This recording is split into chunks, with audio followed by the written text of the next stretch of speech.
नमस्ते। हामी चाहिँ अहिले यो बेथानचोक नारायणथानको पर्यटकीय क्षेत्रमा चाहिँ आइपुगेका छौँ। यो नारायणथानको चाहिँ किंवदन्ती अनुसार चाहिँ महाभारत पर्वत श्रृङ्खला अन्तर्गत काभ्रेपलाञ्चोक जिल्लाको सर्वोच्च स्थानमा अवस्थित बेथानचोक नारायण स्थान सुन्दर पर्यटकीय एवं धार्मिक स्थल हो। हिमाल पहाड र तराईका मनोरम प्राकृतिक दृश्यहरू एकैपटक अवलोकन गर्न सकिने र भगवान बेथानचोक नारायणको दर्शन गर्न पाइने यो स्थान हजारौं आन्तरिक तथा बाह्य पर्यटकका निमित्त आकर्षणको केन्द्रबिन्दु हो। भक्तपुरका मल्ल राजाको पालामा आफ्नो राज्यमा सङ्कट उत्पन्न भए पश्चात भगवान नारायणले आफू भक्तपुरबाट दक्षिणतर्फको सबैभन्दा अग्लो स्थानमा विराजमान भएको सन्देश दिए पश्चात चाहिँ मल्ल राजा भगवान नारायणको खोजी गर्दै आउने क्रममा यही स्थानमा विराजमान भएको पाइएपछि यस स्थानको नाम बेथानचोक नारायण स्थान रहन गएको भन्ने भनाइ चाहिँ छ। त्यसैले हिन्दू तथा बौद्ध धर्मावलम्बीहरूको आस्थाको केन्द्रबिन्दुको रूपमा रहेको यो बेथानचोक नारायण स्थानमा विशेष गरी चाहिँ नयाँ वर्षमा जनै पूर्णिमा र फागु पूर्णिमा जस्ता महत्त्वपूर्ण दिनहरू चाहिँ विशेष मेला लाग्ने गर्दछ। यो चाहिँ मेरो चाहिँ अब भाग्य भनौँ, म चाहिँ लगभग 38 वर्षपछि यो स्थानमा आएको छु। जब म 4 कक्षामा पढ्थेँ पाठथलीमा, त्यो बेला चाहिँ हामी जनै पूर्णे होइन, हामी फागु पूर्णिमा चाहिँ आएको थियौँ। त्यस बेला हाम्रो स्कुलबाट हाम्रा साथीहरू साथै मलाई एकजना पढाउन हुने सुन्दर सरको पनि चाहिँ मलाई सम्झना आइरहेछ यति बेला।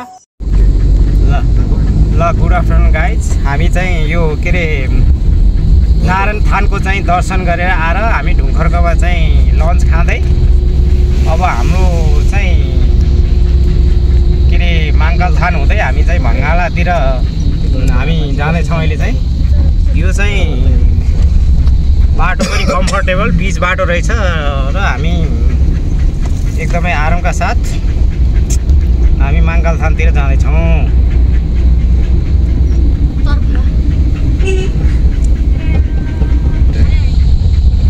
बाटो चाहिँ यो चाहिँ एकदमै फर्स्ट क्लास छ। यस्तो बाटो चाहिँ भयो भने चाहिँ हाम्रो अब खोइ हाम्रोतिर कहिले हुने यो चाहिँ आजको हाम्रो यो यात्रालाई चाहिँ हाम्रो बुढा महाकाल ड्राइभिङ सेन्टरबाट चाहिँ सहयोग प्राप्त भएको छ। उहाँहरूलाई चाहिँ धेरै धेरै धन्यवाद। हाम्रो आले भाइलाई ल यहाँ फर्सी सर्सिन रहेछ। हामीले टिप्या छ। हामीलाई एक छाकलाई मजाले 2 छाकै पुग्छ फर्सी चाहिँ। अब हाम्रो यात्रामा चाहिँ हाम्रो आले भाइ जो चाहिँ हाम्रो महाकाल ड्राइभिङ सेन्टरका चाहिँ गुरुजी हुनुहुन्छ अनि हाम्रो बुढा महाकाल ड्राइभिङ सेन्टरको प्रोभाइडर डाइरेक्टर हाम्रो अङ्कल श्री, उहाँको चाहिँ हाम्रो यो यात्रालाई चाहिँ ठुलो चाहिँ साथ र सपोर्ट छ। हामी चाहिँ बस साइडमा बसी निदाउँदै हिँड्दै गरिरहेका छौँ। अर्को हाम्रो यहाँ भतिज चाहिँ हाम्रो कुवेतको चाहिँ हाम्रो सुल्तान भन्दै के भन्छ कुवेतबाट आएको हाम्रो भतिज, ऊ पनि धेरै धेरै एक्साइटिङ भएको छ यो यात्रामा। अनि सुपुत्र हाम्रो अभिनव खत्री पनि यो यात्राको सहभागी हो। ऊ पनि धेरै धेरै चाहिँ excited and very interested person to trekking. हामीले चाहिँ आज लगभग चाहिँ हामी 8 घन्टाको ट्रेकिङ चाहिँ गरेर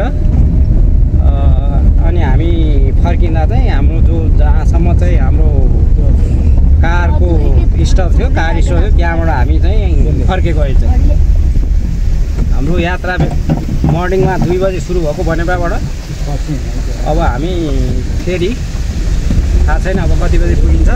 हामी अब भङ्गालातिर जाँदैछौँ। अलिकति खोलाको बाटो बाहेक अरू चाहिँ सबै राम्रै छ। भनेपछि यो माङ्गालथामसम्मको बाटो चाहिँ एकदमै फर्स्ट क्लास रहेछ। माङ्कल नि बुढा माङ्कल बुढा माङ्कल बुढा माङ्कल बुढा माङ्कल बुढा माङ्कल जस्तो बुढा माङ्कल छुटेको।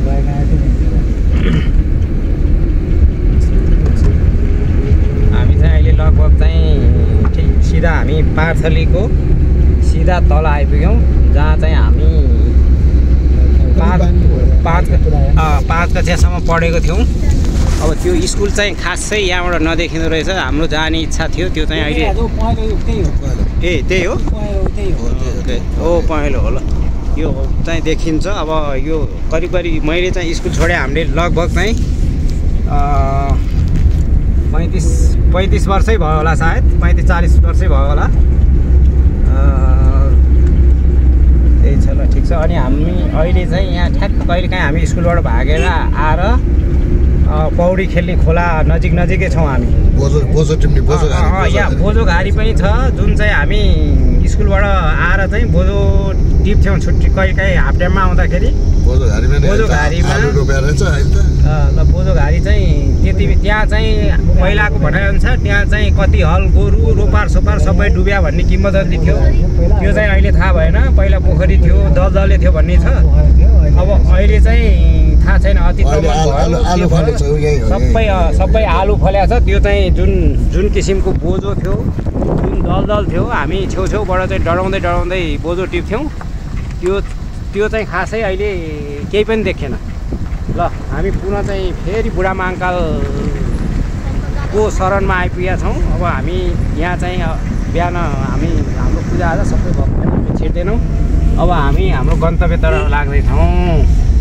मैले चाहिँ यो कल्पना पनि गरेको थिइनँ कि यो यहाँ पनि यस्तो बाटो बनाएको छ भनेर। यो चाहिँ धेरै राम्रो बाटो लाग्यो अहिलेसम्मको। हामी पनौतीबाट आइरहेको यो चाहिँ धेरै राम्रो बाटो। यो सायद सम्भवतः यो भर्खर पिच गरे हुनुपर्छ। ल अब चाहिँ अलिअलि बाटो चाहिँ अब चाहिँ यहाँ चाहिँ अब अप्ठ्यारो केही बाटोहरू छ, जुन चाहिँ यो के अरे बाढीले हाम्रो यो लास्ट मन्थको बाढीले गर्दाखेरि चाहिँ यो अलिकति खोलाहरू खोलेको छ र त्यसलाई चाहिँ मर्मत कार्य हुँदै गर्दाखेरि अलिअलि डिस्टर्बहरू चाहिँ भइरहेको छ खोलैबाट जानुपर्ने भएर। र हाम्रो बुढा माङ्काल ड्राइभिङ सेन्टर जो चाहिँ 35-40 वर्षको अनुभव छ, जसले गर्दा हामी ढुक्क साथ चाहिँ हामी सुरक्षित छौँ, सुरक्षित जानेछौँ। बुढा माङ्काले हाम्रो यात्रा सफल नै बनाइदिनु भएको छ र हामी धेरै अब्स्ट्याकलहरू पार गर्दै हामी पुनः चाहिँ भङ्गारातर्फ फर्किँदैछौँ। कसैको केही भन्नु छ? केही कमेन्ट? केही छैन।